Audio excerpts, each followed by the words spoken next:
নমস্কার বন্ধুরা, welcome back to our channel. আজ 15 December 2025 the Hindu news paper এর সেকেন্ড এডিটোরিয়ালটি আমরা পড়ব। তো দেখুন, এই এডিটোরিয়ালটি পড়লে সরকার কিভাবে ডেটা বা তথ্যকে হেরফের করে আমাদের বোকা বানায় সেই বিষয়টি আমরা জানতে পারবো।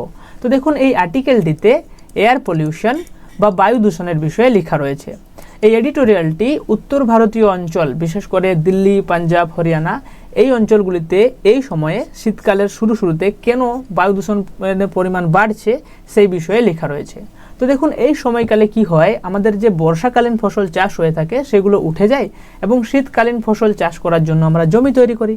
আর যেহেতু বর্ষাকালে ধান চাষ সব থেকে বেশি হয়ে থাকে, তাই ধান চাষ যখন উঠে যায় তার যে অবশিষ্টাংশ খড়কুটো সেগুলো জমিতে থেকে যায়। তাই যাতে জমি তাড়াতাড়ি পরিষ্কার করতে পারি তার জন্য আমরা কি করি, সেই খড়কুটোগুলোতে আগুন লাগিয়ে দিই।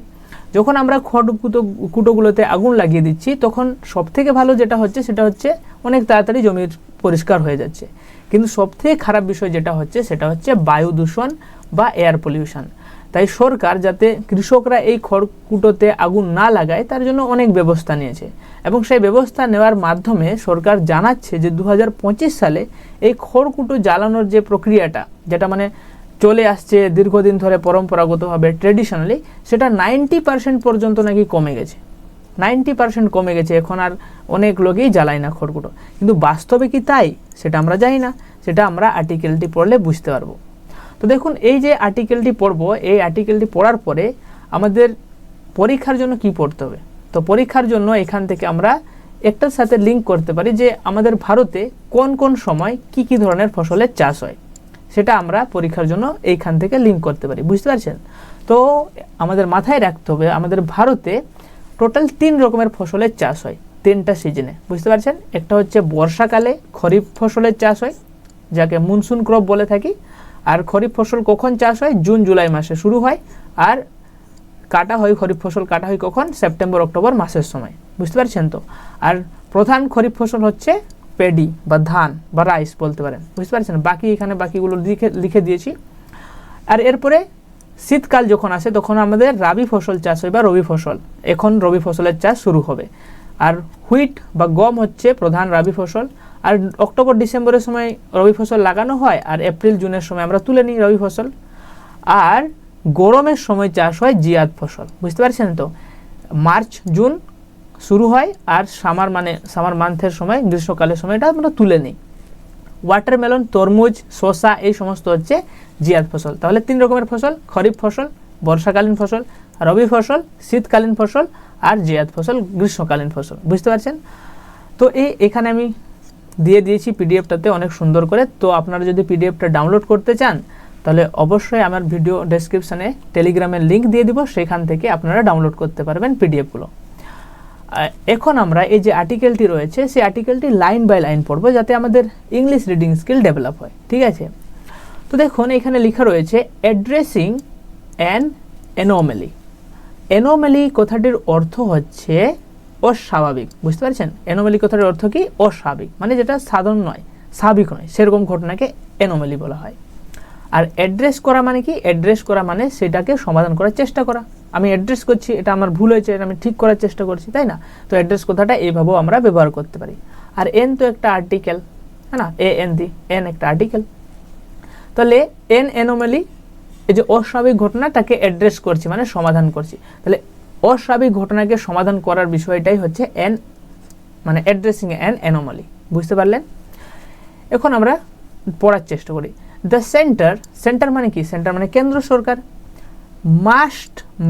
মাস্ট মানে নিশ্চয়, একটা মডেল ভার্ব। নিশ্চয়, মেক করা মানে তৈরি করা, তৈরি করতে হবে বা করতে হবে। কি তৈরি করতে হবে বা কি করতে হবে? Burned area estimates of stable মানে হচ্ছে যে খড়কুটো বললাম, যেটা অবশিষ্টাংশ ধান গাছের, সেই খড়কুটো যে পোড়ানো হচ্ছে কোন কোন অঞ্চলে, বার্নড এরিয়া কোন অঞ্চলে পোড়ানো হচ্ছে তার এস্টিমেটস মানে কি বলবো, এখানে লেখা রয়েছে দেখুন এস্টিমেট কোথায় গেল, এই যে হিসাব বা অনুমান, কোথায় কোথায় পড়ানো হচ্ছে তার যে হিসাব, তার বা অনুমান, সেটাকে আমাকে পাবলিক করতে হবে। বুঝতে পারলেন? The centre must make burned area estimates of stable public, মানে সেই যে এস্টিমেট, তার যে অনুমান, কতজন পড়াচ্ছে, কে পড়াচ্ছে, সেগুলো আমাদেরকে পাবলিক করতে হবে। বুঝতে পারছেন। আর এইখানে যে সেন্টেন্সগুলো লেখা রয়েছে তার প্রত্যেকটার মানে যেগুলো একটু কঠিন তার ওয়ার্ড মিনিং এখানে লেখা রয়েছে, বুঝতে পারছেন, আপনারা নিজেও পড়তে পারবেন। দেখুন, ইন এ স্টেটমেন্ট, স্টেটমেন্ট মানে কি বিবৃতি, হ্যাঁ, স্টেটমেন্ট মানে কি বিবৃতি বা ডিক্লারেশন বলতে পারেন। তাহলে একটা ডিক্লারেশনে কাকে দিয়েছে ডিক্লারেশনটা? To parliament. পার্লামেন্ট মানে আমাদের সংসদ, যেখানে লোকসভা রাজ্যসভা মিলে সংসদ তৈরি হয়েছে, তাই না? তাহলে আমাদের যে পার্লামেন্ট, সেই পার্লামেন্টকে একটা স্টেটমেন্ট বা বিবৃতি দিয়েছে। কে দিয়েছে? দ্য এনভায়রনমেন্ট মিনিস্ট্রি, আমাদের যে পরিবেশ মন্ত্রক রয়েছে সেই পরিবেশ মন্ত্রক এই কথাটা বলেছে। কি বলেছে? সেট বলেছেন। কি বলেছেন? দ্যাট, এই যে পাঞ্জাব অ্যান্ড হরিয়ানা, পাঞ্জাব এবং হরিয়ানা দুটো রাজ্য হ্যাড কালেকটিভলি রিডিউসড। আচ্ছা, হ্যাড রিডিউসড মানে পারফেক্ট টেন্স, হ্যাঁ না, পাস্ট পারফেক্ট, মানে কমিয়ে দিয়েছে। রিডিউস করা মানে কমিয়ে দেওয়া। কালেকটিভলি মানে একই সঙ্গে মিশে কাজ করাকে কালেকটিভলি বলা হয়, হ্যাঁ না। তো কালেকটিভলি মানে একসাথে মিশে কি করেছে? কাজ করেছে। কি কাজ করেছে? যে রিডিউস করে দিয়েছে, মানে কমিয়ে দিয়েছে। কি কমিয়ে দিয়েছে? ফায়ার ইনসিডেন্টস, ওই যে আগুন জ্বালানোর ব্যাপারটা, সেটাকে কমিয়ে দিয়েছে বাই 90% ইন 2025। তাহলে 2025 সালে 90% তারা কমিয়ে দিয়েছে এই আগুন জ্বালানো, খড়কুটো জ্বালানোর ব্যাপারটা, কম্পেয়ার টু 2022। মানে 2022 সালে যেখানে অনেক বেশি জ্বালানো হতো, এখন 2025 সালে এসে সেটা অনেকটা কমে গেছে, এখন মানে 90% কমে গেছে, এটা সরকার দাবি করছে, বুঝতে পারছেন তো। এরপরে কি রয়েছে? This is in reference to the burning of farm stable. তাহলে এই বিষয়টা যে কমে গেছে 90% in reference to the burning of farm stable. Farm stable মানে যে ওই যে খড়কুটোগুলো রয়েছে, ফার্মের মধ্যে রয়েছে, খামারের মধ্যে রয়েছে, সেগুলো যে আমরা পুড়িয়ে দিচ্ছি, হ্যাঁ না। তো এই বিষয়টা a traditional shortcut to quickly seed fields of paddy remnants and prepare them for a second crop। মানে কি?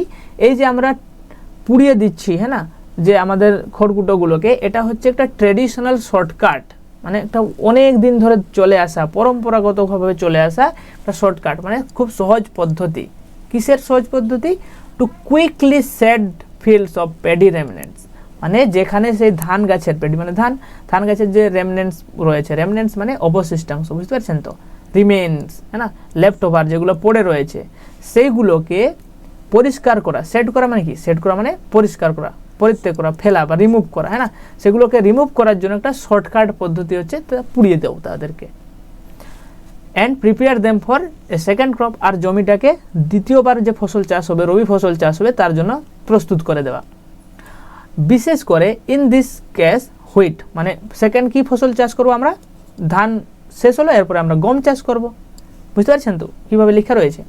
বাট কিন্তু that has in the last decade and a half, decade মানে দশক, 10 বছরকে ডিকেড বলা হয়, অ্যান্ড হাফ মানে 5, তাহলে 15 বছর, টোটাল যে 15 বছর, লাস্ট 10-15 বছরে has been linked to spikes in air pollution in October-November in Delhi and surrounding cities।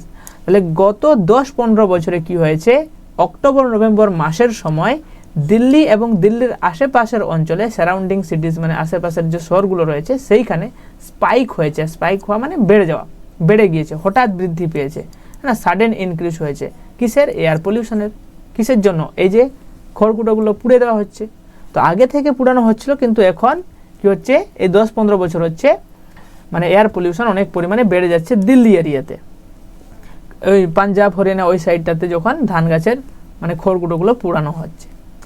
Age part of steps to address this, হ্যাঁ না, as part of steps to address this, এটা address করার জন্য, সমাধান করার জন্য যে আমরা মানে পদক্ষেপ নিচ্ছি। কি পদক্ষেপ নিচ্ছি? কি সমাধান করার জন্য কি পদক্ষেপ নিচ্ছে সরকার?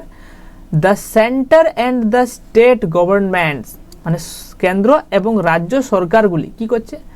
হ্যাভ বিন এমপ্লয়িং, হ্যাঁ না, চেষ্টা করেই যাচ্ছে, হ্যাঁ না, এমপ্লয় করা মানে প্রয়াস করা আর কি, প্রয়োগ করে মানে প্রয়োগ করা বা চেষ্টা করা, হ্যাঁ না, ইমপ্লিমেন্ট করার চেষ্টা করা। তাহলে প্রয়োগ করেই যাচ্ছে, চেষ্টা করেই যাচ্ছে a carrot and stick approach. Carrot and stick মানে ক্যারট মানে কি? গাজর, স্টিক মানে লাঠি, গাজর লাঠি অ্যাপ্রোচ মানে বুঝতে পারছেন, এটা মানে একটু মানে কি বলো ব্যঙ্গ টাইপের ব্যবহার করা হয়েছে। ফাইনিং ফার্মার্স, এর জন্য কি করছে সরকার, কি করছে ফাইন করছে, হ্যাঁ না, ফাইন করা, ভুল করছো ফাইন দাও, যারা কৃষক রয়েছে তাদেরকে ফাইন করছে। অ্যান্ড সাইমুলটেনিয়াসলি, এবং একই সাথে কি করছে, also providing subsidised farm equipment. তাহলে এক তো যারা পড়াচ্ছে তাদেরকে ফাইন করা হচ্ছে, সাথে সাথে যারা যাতে না পড়ানো হয় তার জন্য তাদেরকে যে ফার্ম ইকুইপমেন্ট রয়েছে, ফার্ম ইকুইপমেন্ট মানে ধরো চাষ করার জন্য যেগুলো কাজে লাগে, যেমন কাস্তে বলো, ট্রাক্টর বলো, হ্যাঁ না, যাই বলো, তাদেরকে সাবসিডাইজড মানে কম সাবসিডি দিয়ে তাদেরকে দেওয়া হচ্ছে, প্রোভাইড করা হচ্ছে। Combined harvesters and tractors as well as incentivizing them to collect, stubble and sell them to thermal plants for co-firing। তাহলে তারা বলতে চাইছেন যে সরকার কি করছে, যাতে কৃষকরা সেগুলো না পুড়ে তার জন্য তাদেরকে অনেক রকম সাবসিডি দেওয়া হচ্ছে, ট্রাক্টর কেনার জন্য, তাদের চাষ করার যন্ত্রপাতি কেনার জন্য, সাথে তারা যাতে সেই সমস্ত মানে যে রয়েছে স্টাবেলগুলো রয়েছে, খড়কুটো রয়েছে, তাদেরকে যেমন তারা কালেক্ট করে একসঙ্গে জড়ো করে তারা যেন থার্মাল যে পাওয়ার প্ল্যান্টস রয়েছে বা তাপ বিদ্যুৎ কেন্দ্রগুলো রয়েছে সেইখানে যেন দিয়ে দেয়। বুঝতে পারছেন, তাহলে সেখানে কি এক তো তাপবিদ্যুৎ সেখানে তো কাজেই লেগে যাবে, আমাদের কাজে লাগবে, মানে দুটো ক্ষতি হবে না। বুঝতে পারছেন তো, এটা সরকার এই ধরনের পদক্ষেপ নিচ্ছে। এরপরে কি হচ্ছে, there is little direct evidence, little মানে খুবই কম, প্রায় নেই বললেই চলে, হ্যাঁ না, তাহলে খুবই কম ডাইরেক্ট এভিডেন্স, ডাইরেক্ট মানে সরাসরি, এভিডেন্স মানে প্রমাণ, তাহলে এখানে সরাসরি প্রমাণ প্রায় নেই বললেই চলে। কিসের উপর, টু শো, দেখানো, দ্যাট যে these measures have reduced the contribution of stubble burning in Delhi's post monsoon air quality। তাহলে these measures, এই যে পদক্ষেপগুলো নেওয়া হয়েছে সরকারের দ্বারা, have reduced মানে কমাতে পেরেছে বা কমিয়ে দিয়েছে, the contribution of stubble burning মানে কন্ট্রিবিউশন মানে অবদান, stubble burning মানে সেই খড়কুটো পোড়ানোর অবদান, কোথায়, to Delhi's post monsoon air quality, মানে বর্ষাকালের পরেই যে শীতকাল আসে সেই সময় যে দিল্লির যে এয়ার কোয়ালিটি হয়, দিল্লিতে যে মানে কি বলবো তার যে বায়ুর যে কোয়ালিটি হয়, সেই বায়ুর কোয়ালিটিকে যে ভালো করছে বা তার যে অবদান রয়েছে সেটা সত্যি কি মিথ্যা সেটার কোনো কি বলবো সরাসরি প্রমাণ আমরা পাচ্ছি না। দ্যাট উড রিকোয়ার, আর এটার জন্য প্রয়োজন হবে using mass spectrograph measures to analyse the chemical makeup of pollutants over time and trace the weightage of stubble burning. আর এর জন্য আমাকে কী করতে হবে, এটা জানার জন্য এই দিল্লি এরিয়াতে কতটা প্রভাব পড়ছে না পড়ছে তার জন্য আমাকে একটা মানে অ্যানালাইজ করতে হবে। কীভাবে, একটা মাস স্পেকট্রোগ্রাফ মেজার পদ্ধতির মাধ্যমে মেজার করতে পারবো। বুঝতে পারছেন তো, এই বিষয়টা এখানে লেখা রয়েছে। এরপরে কি রয়েছে দেখুন, দ্যাট অ্যানালাইসিস, আর এই যে যে বললাম নামটা ভুলে যাচ্ছি, তার মাধ্যমে যে আমরা অ্যানালাইজ করব সেই অ্যানালাইসিসটা কি হবে, ইজ আনঅ্যাভেলেবল। আনঅ্যাভেলেবল মানে কি, যেটা অ্যাভেলেবল নেই, উপলব্ধ নয়, সেটা হচ্ছে আনঅ্যাভেলেবল। এই ধরনের অ্যানালাইসিস ইজ আনঅ্যাভেলেবল মানে উপলব্ধই নাই। অ্যান্ড সো তাই the government has been using proxies, হ্যাঁ না, আর যেহেতু উপলব্ধ নেই যে কতটা প্রভাব ফেলছে না কি, তার জন্য আমাকে অ্যানালাইজ করতে হবে। আর যেহেতু এই ধরনের অ্যানালাইসিস ব্যবস্থার উপলব্ধি নয়, ওই জন্য সরকার কি করছে, হ্যাজ একটা প্রক্সিকে ব্যবহার করছে। প্রক্সি মানে কি, প্রতিনিধি সূচক, হ্যাঁ না, সাবস্টিটিউট মেজার্স, হ্যাঁ না, ইনডাইরেক্ট ইন্ডিকেটরস, এই ধরনের কিছু ব্যবহার করছে। যেমন counting whether the number of active fires visible by satellites have been declined to evaluate this metric। ওই জন্য ওরা কী বলছে, তারা দাবি করছে যে স্যাটেলাইট থেকে দেখা যাচ্ছে যে কম করে স্টেবল বার্নিং হচ্ছে, মানে স্টেবল বার্নিং হচ্ছে না। বুঝতে পারছেন তো, তারা যেহেতু প্রপার মেজার করতে পারছে না তার জন্য ওরা প্রক্সিভাবে মেজার করার চেষ্টা করছে, যে স্যাটেলাইট থেকে ইমেজ দেখছি এই তো কোনো পোড়ানোই হচ্ছে না, মানে তার জন্য দিল্লির এয়ার কোয়ালিটি খারাপ হচ্ছে না, এরকম মানে তারা দাবি করছে। Since 2020 there has been a decline in fires in Punjab and Haryana, promoting the government to take credit. তাহলে 2020 সালের পর পাঞ্জাব হরিয়ানাতে এই যে মানে কি বলো স্টাবল বার্নিং বা খড়কুটো পুরানোটা অনেকটা কমে গেছে, এই জন্য সরকার কি ক্রেডিট নিতে চাইছে, বুঝতে পারছেন তো, মানে কৃতিত্ব নিতে চাইছে যে আমাদের জন্য হচ্ছে, হ্যাঁ না। It turns out that this was a pyrrhic victory. আর এই বিষয়টা একটা কেমন হচ্ছে যে ফেরিক ভিক্টরি হিসেবে টার্ন হচ্ছে। ফেরিক হিস্ট্রি মানে কি, ভিক্টরি মানে এখানে লেখা রয়েছে উইন উইথ হেভি লসেস, হ্যাঁ না, জয় হচ্ছে কিন্তু হেভি লসের মাধ্যমে, লস হচ্ছে আর জয় হচ্ছে, এটার কোনো মূল্য হয় না আর কি। যে সরকার বলছে যে এখন কমে গেছে তো কিছুই হয়নি। তো রাইটার এখানে কি লিখছেন দেখুন না, when images from a different satellite were used to compute another parameter called burnt area, মানে কি যখন আমরা ইমেজেস মানে ছবি, হ্যাঁ না, অন্য একটা স্যাটেলাইট থেকে নিচ্ছি, হ্যাঁ না, কম্পেয়ার করার জন্য, কম্পিউট মানে গণনা করার জন্য, কি গণনা করার জন্য, যেখানে বার্ন্ট এরিয়া যেখানে খড়গুলো পুরানো হচ্ছে, the actual land area that had been burnt, যেখানে মানে পুরানো হচ্ছে আর কি stable, the reduction was A more gradual 30% from about 31,500 square kilometers in 2022 to 19,700 square kilometers in 2025. As November 25 this year, an independent research outfit has found. মানে কি বলছে যে সরকার কি করছে, সরকার অন্য একটা স্যাটেলাইট দিয়ে বলছে যে এই তো স্যাটেলাইট দিয়ে আমি ছবি দেখছি, হ্যাঁ না, এইখানে পাঞ্জাব হরিয়ানা অঞ্চলে কি হচ্ছে স্টেবল বার্নিং হচ্ছে না, কিন্তু রাইটার বলতে যদি আরও একটা অন্য স্যাটেলাইট দিয়ে, যেটা সরকার দেখছে সেটা বাদ দিয়ে যদি আমরা অন্য একটা স্যাটেলাইট দিয়ে দেখি, তাহলে দেখতে পারবো সরকার যে বলছে 90% কমে গেছে, এটা কিন্তু বাস্তব না, বলছে যে 30% মতো কমেছে, না 90% কমেনি, 30% মতো কমেছে। তাহলে using data from another set of satellites called Meteosat, unambiguous evidence emerged that farms fires had shifted towards the evening. আর যখন আমরা অন্য স্যাটেলাইট ব্যবহার করছি তখন আমরা দেখতে পাচ্ছি ওই যে ফার্ম ফায়ার্স মানে যে আমরা পুড়াচ্ছি, হ্যাঁ না, সেটা আর দিনের বেলা পুড়াচ্ছি না, আমরা পুড়াচ্ছি কখন, ইভিনিং বা সন্ধ্যার দিকে পুড়াচ্ছি, বুঝতে পারছেন। আনএম্বিগুয়াস এর মানে হচ্ছে স্পষ্ট, সুস্পষ্ট, মানে এটা সুস্পষ্ট হয়ে যাচ্ছে যে এখন আর আমরা সকালের সময় স্টাবল বার্নিং করছি না, সকালের সময় খড়কুটোগুলো পুড়াচ্ছি না, আমরা সন্ধ্যার সময় খড়কুটো পুড়াচ্ছি। আর যখন সন্ধ্যার সময় খড়কুটো পুড়াচ্ছি তখন প্রবলেম হচ্ছে কি যে স্যাটেলাইটটা সরকার ইউজ করছে সেখানে ছবি দেখা যাচ্ছে না, তাই না। Unlike the other satellites which orbit the polls, তাহলে অন্য স্যাটেলাইট যেটা মানে অরবিট করা মানে ঘোরে, পোল মানে ওই যে নর্থ পোল সাউথ পোল ভারতের মানে ভারত বলছে পৃথিবীর রয়েছে, তো সেইটাকে ঘুরছে, হ্যাঁ না, নর্থ পোল সাউথ পোলে যে ঘুরছে পৃথিবীর চারিধারে ঘুরছে যে স্যাটেলাইটটা উপগ্রহটা, this one is geostationary, this one is geostationary মানে মানে এক জায়গায় স্থির আছে, হ্যাঁ না, ভূস্থির হিসেবে আছে, meaning it continuously looks at the same spot, মানে কি সরকার যে স্যাটেলাইটটা ব্যবহার করছে সেটা কি হচ্ছে, সেটা ঘুরছে নর্থ পোল সাউথ পোলে ঘুরছে, কিন্তু এইখানে রাইটার যে স্যাটেলাইটটা ব্যবহার করার কথা বলছে সেটা হচ্ছে জিও স্টেশনারি, এক জায়গায় রয়েছে, আর সেটা সব সময় সেই স্পটটাকে সেই জায়গাটাকে কন্টিনিউয়াসলি দেখতে পাচ্ছে, বুঝতে পারছেন।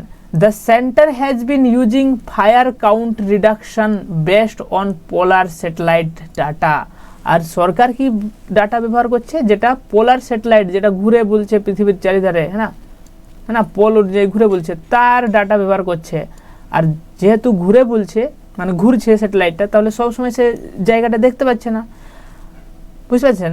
Which passes through India between 10 AM and 1:30 PM, তাহলে যে স্যাটেলাইটটা ভারতে 10টা থেকে সকাল 10টা থেকে দুপুর 1:30 এই সময়কালে ঘুরছে ইন্ডিয়ার উপর দিয়ে, তাহলে সেই সময় যা ছবি তুললো, তাহলে বিকেলের সময় কি হচ্ছে ইন্ডিয়াতে, কোথায় আগুন জ্বলছে না হচ্ছে সেগুলোর ছবি কি তুলতে পারবে স্যাটেলাইট, তুলতে পারবে না। রাইটার এটা দাবি করছে যে সেই স্যাটেলাইটের ছবি আমরা বিশ্বাস করব না, কারণ সেই স্যাটেলাইট তো সবসময় ছবি তুলতে পারছে না, আমাদেরকে অন্য স্যাটেলাইট দেখতে হবে বা উপগ্রহ দেখতে হবে। Since 2022 reports had been emerging that farmers had shifted their burning towards evening precisely to avoid detection by these satellites। আর এইখানে আমাদের রাইটার বলছেন যে 2022 সালের পর থেকে যারা কি বলে কৃষক আছেন তারা স্টেবল বার্নিং বা খড়কুটো পুড়ানো সেটা দিনের বেলা না করে কি করছে, ইভিনিংয়ের সময় পুড়াচ্ছে। আর ইভিনিংয়ের সময় পুড়ালে কি হচ্ছে, স্যাটেলাইটে ধরা পড়ছে না, ওই জন্য মনে হচ্ছে না স্টেবল বার্নিং তো কমে গেছে, খড়কুটা তো এখন বেশি পুরানো হয় না, কিন্তু বাস্তবে কি সেটা? বাস্তবে সেটা নয়, আমাদের রাইটার সেটা বোঝাতে চাইছেন। The supreme court of India, ভারতের যে উচ্চ ন্যায়ালয় রয়েছে supreme court, when apprised of this in 2024, apprised মানে কি অবগত করা বা জানানো, হ্যাঁ না, ইনফর্ম করা। যখন সুপ্রিম কোর্ট ইনফর্ম করেছিল 2024 সালে, had expressly told environment ministry bodies to ascertain burnt area to gauge stubble burning trends। তাহলে সুপ্রিম কোর্ট কি বলেছিলেন? সুপ্রিম কোর্ট যে আমাদের পরিবেশ মন্ত্রক রয়েছে, পরিবেশ মন্ত্রকের যে বডি বা সংস্থা রয়েছে তাকে বলেছিলেন ascertain করতে। ascertain মানে কি নিরূপণ করা, নিশ্চিত করতে বলেছিলেন। বার্ন্ট এরিয়া মানে কোথায় কোথায় পুরানো হচ্ছে, না, তার পরিমাপ করতে বলেছিলেন। মোর ওভার কিন্তু, হ্যাঁ না, বা উপরন্তু তাছাড়া, given that satellites have different resolution power, there is no knowing what the true count of fires is at present. তাহলে যেহেতু তারা আলাদা স্যাটেলাইট ব্যবহার করছে, তাহলে এখন আমরা জানতেই পারছি না যে কি বাস্তবে কি হচ্ছে, বুঝতে পারছেন তো। The center, however, has still not made year-wise burnt areas estimates public। তাহলে তারা তো মানে সুপ্রিম কোর্ট যখন বলল যে পরিবেশ মন্ত্রককে যে আপনাদেরকে মাপতে হবে কত পরিমাণে পোড়ানো হচ্ছে না হচ্ছে, কিন্তু এখনো পর্যন্ত সরকার সেই ডাটাকে, হ্যাঁ না, এখনো পর্যন্ত পাবলিক করেনি। Being distinguished with data will only accelerate the erosion of public confidence in the government's claim on tackling air pollution। আর এই যে এয়ার পলিউশন ট্যাকেল করতে পারছে কিনা সরকার, হ্যাঁ, আর সেই ডাটার উপরে যে ডিসইনগুনিয়াস মানে হচ্ছে অস্বচ্ছ, হ্যাঁ না, অস্বচ্ছ ডাটা যেহেতু দিচ্ছে সরকার, উইল অ্যাক্সিলারেট মানে বাড়িয়ে দেওয়া, না, বাড়িয়ে দিবে। কি বাড়িয়ে দিবে? Erosion of public confidence. Erosion মানে ক্ষয়ে যাওয়া, পাবলিক কনফিডেন্স মানে পাবলিক জনসাধারণ যে আস্থা বা ট্রাস্ট রয়েছে সরকারের প্রতি, সেই ট্রাস্ট কমে যাবে যেহেতু তারা অস্বচ্ছ ডাটা প্রোভাইড করছে। ইন দ্য গভর্নমেন্টস ক্লেম মানে সরকারের দাবির উপরে, সরকার যে দাবি করেছে 90% পর্যন্ত কমিয়ে দিয়েছে এয়ার পলিউশন বা বার্ন্ট এরিয়া বা যেখানে পোড়ানো হচ্ছে, সেটার দাবিকে মানবেই না অন ট্যাকলিং এয়ার পলিউশন কমানোর জন্য। কেন মানবে না? তারা অস্বচ্ছ, হ্যাঁ না, অস্বচ্ছ তারা ডাটা প্রোভাইড করছে। The centre must immediately move to address this.